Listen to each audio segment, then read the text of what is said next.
for today's vlog, I wanted to express my opinion, like everyone else, on the Casey Anthony case.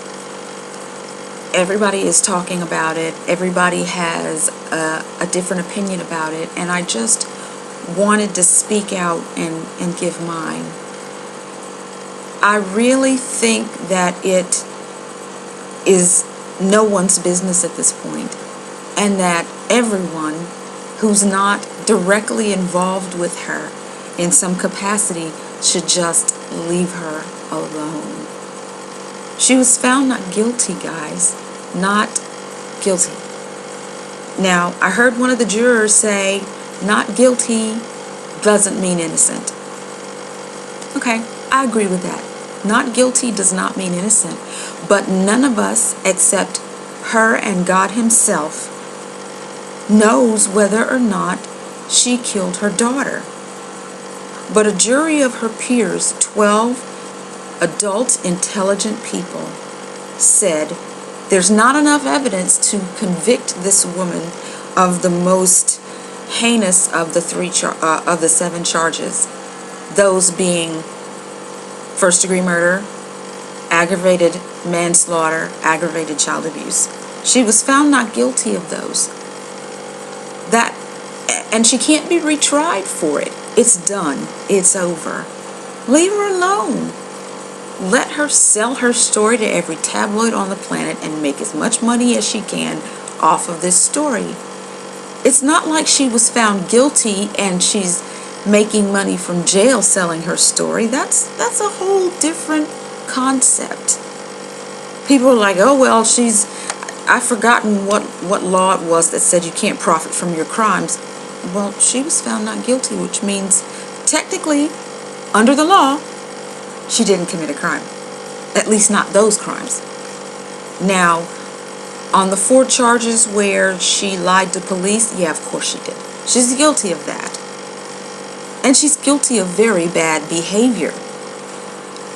And she's guilty of not reporting her daughter dead, missing, or whatever she happened to be at the time. And to me, that's definitely wrong. But she wasn't convicted of not telling where her child was for 31 days. She was found guilty of 4 misdemeanors. And the judge in the case gave her 4 consecutive years, meaning running back to back, as opposed to those 4 one-year sentences running all together. And I honestly believe that he did that as a response to the public outcry that she wasn't found guilty of the most serious charges. To me, that was not fair. To me, he did her wrong. That was dead wrong for that judge to give her 4 consecutive years for that. Fortunately for her, she'd served enough time that she's only in jail another, week and a half, 2 weeks. But then you've got people protesting outside the courthouse, standing around with signs, chanting justice for Kaylee. They don't know her. They don't know Casey. They don't know George and Cindy Anthony or any of the other Anthony family. They don't know anything about any of them except the little bit that they've heard in the press, and that is skewed, to say the least. The media had persecuted her, prosecuted her, convicted her, sentenced her to her death, and all they were doing was sitting around waiting for the people of the state of Florida to agree with them and put the needle in her arm. I'd like people to turn this situation around and think about how you would feel if charges were leveled against you. You were found not guilty, and yet you've got people all over America who don't even know you sending death threats, sending threats of bodily harm, wanting to level charges against you in a civil suit to try to take every dime that you might make from this point forward. There is a law that says you cannot profit from your crimes, but hey, she was found not guilty. That means, under the law, she didn't do it. There was not enough evidence. I watched a lot of the different portions of this trial on HLN, Headline News.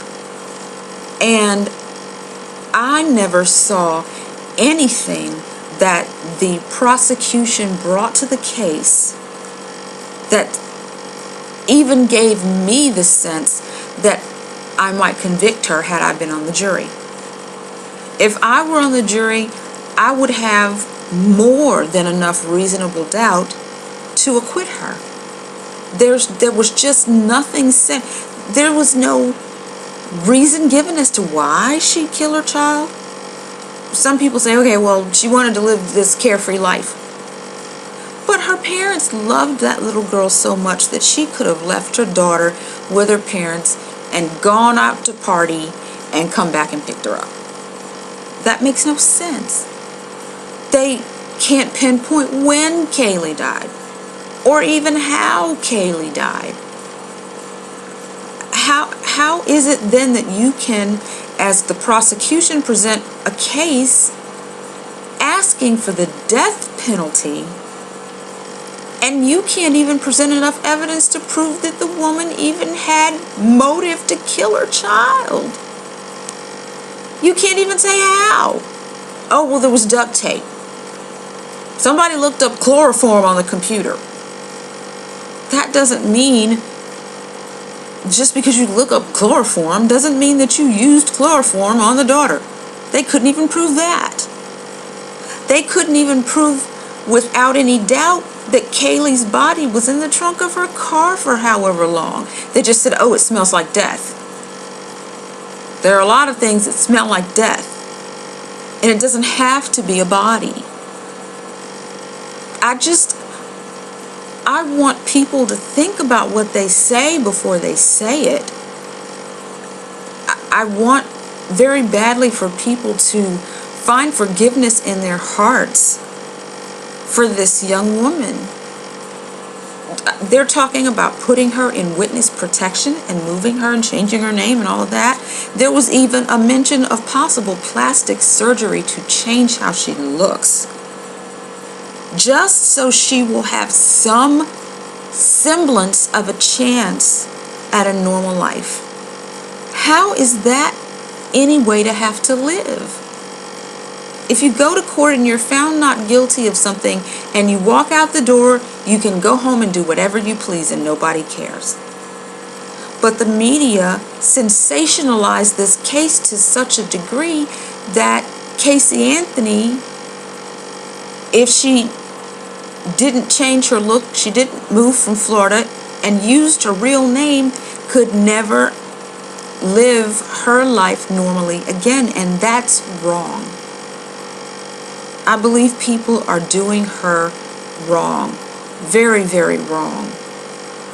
And I understand that people are angry that Kaylee Anthony died, but do you know how many people die in this country every year, that murders that go unnoticed just because it happens that the press didn't pick it up and bring it to you on Nancy Grace every night? And don't get me wrong, I love Nancy Grace. I think she's awesome. And 3/4 of the time, I agree with her. In this case, I have to say I don't.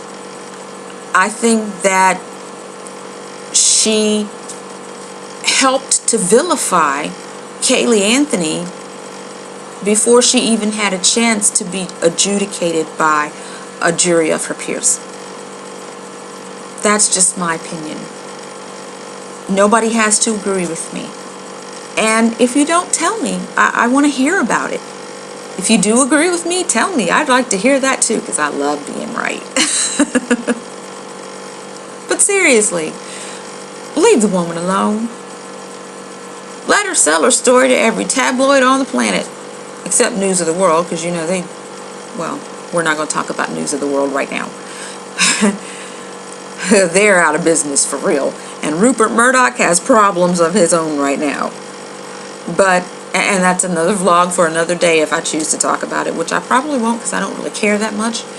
But this has been on my mind. It's been bothering me. I just can't imagine how she must feel. And I think that every single one of us should put ourselves in her shoes at this particular moment. Not where it comes to the lies or to the loss of her daughter Kaylee, but where it comes to her moving forward with her life.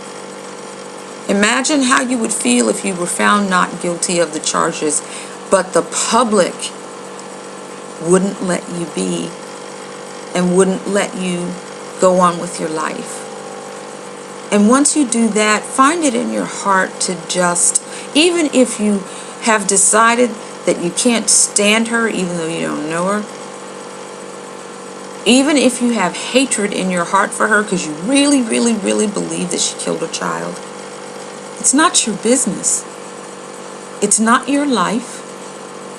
It has nothing to do with you. Leave her alone. So anyway, that's my opinion. I've given it. And I hope that there's someone who understands what I'm saying and agrees with me. And if you don't, that's okay too. I'm still gonna love you. Anyway, that's it for today. I am done preaching my sermon on Kaylee Anthony, or Casey Anthony. Have a great night.